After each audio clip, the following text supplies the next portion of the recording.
Hello, friends. Today's December 9th. And today, for our ninth story, we're going to change things up a little bit. We're going to keep it really light. Today is just a fun story that explains a Christmas tradition. And so it begins in 1917 in a small stationery store owned by J.C. and his brother Raleigh. Now, JC and his brother Raleigh, they were both entrepreneurs.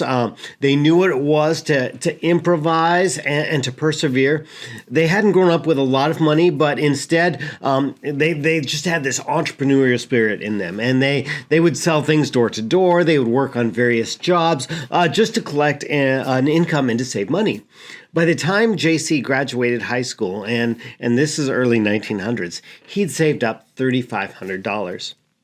And so the two brothers, they decided to go into business together. And what they did is they specialized in postcards. They would sell postcards. A lot of times they would import postcards from other countries and then make them available to local retailers. This sort of thing. And it worked out pretty well. But in 1917, there was a fire, and it destroyed all of their inventory. It was a mess. And so they conferred together and they decided, let's change things up some. And they went into a, back then, massive amount of debt, $17,000. And they bought a printing press and a small engraving plant so they could make their own paper products instead of just importing and reselling.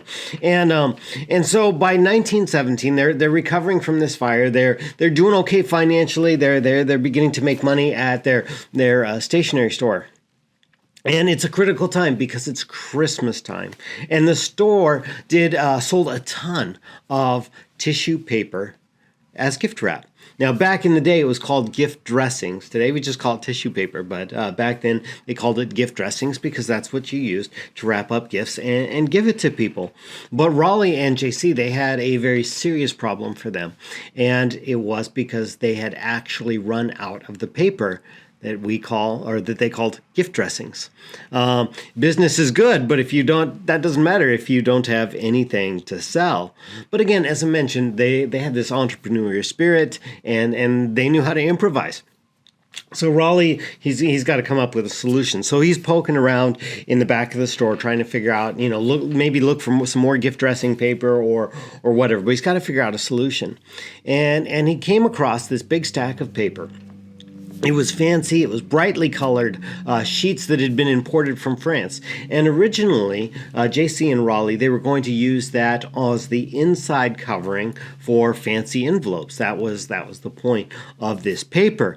But they were in a pinch, and they decided, we need to improvise. We need to at least provide some alternative to the customers that are coming in for gift dressings. So they said, hey, well, this is fancy gift dressings. And so they priced it and they put it out. And unexpectedly, the customers loved the heavy, fancy, bright paper. It sold out faster than the normal gift dressings. And so at the end of the season, Raleigh he's not one to miss an opportunity. He's considering, he watched that, how quickly it went. And so he made sure it's going to be available for the next year as well.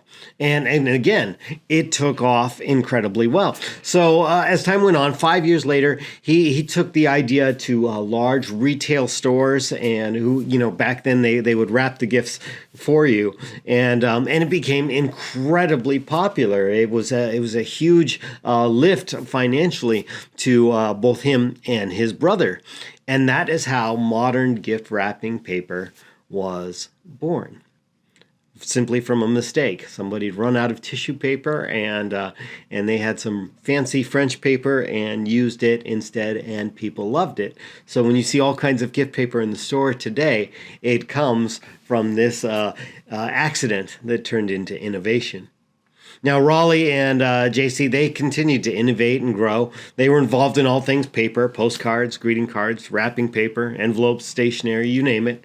And when they decided they needed a new company name, they were inspired by the goldsmiths who would emboss the logo, their own logo on the work. And they decided, the Hall brothers, JC and Raleigh, adopted that practice of embossing as their name of their new company. Hallmark. And that, as Paul Harvey, the radio announcer, used to say, is the rest of the story. Grace and peace to you, my friends, and I want to encourage you to have fun during this season. But take care not to forget the important things.